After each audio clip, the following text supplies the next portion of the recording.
Fanttik X9 Pro. X9 Pro. Wow, there we go. Nice unit. You have your cable right here. This is your charging cable. Boom. USB-C charging. Nice. User manual right there. And here's the unit right here.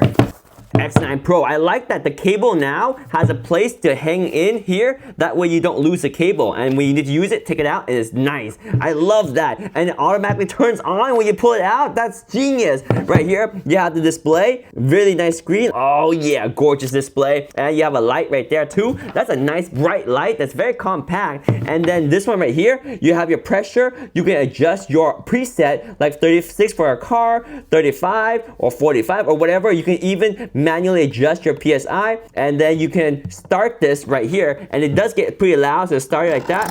That's how it works. And when it builds up pressure, it shows you your current pressure. Let me go out to something a little bit higher, like 36. You can see the pressure builds up. Let me go ahead and build up the pressure right there. It auto stops when it's gonna get to the 35 PSI, right about 33. 23, 30, let's get to 35 and it stops right there. Very easy to see the battery indicator, and this one right here is USB Type-C charging. Simple, easy, Fanttik tire inflator. Oh, the light flashes for emergency too. You can change that light mode right there. When you're done using it, you close it like this and it turns off. Genius! Fanttik X9 Pro right here. Oh yeah.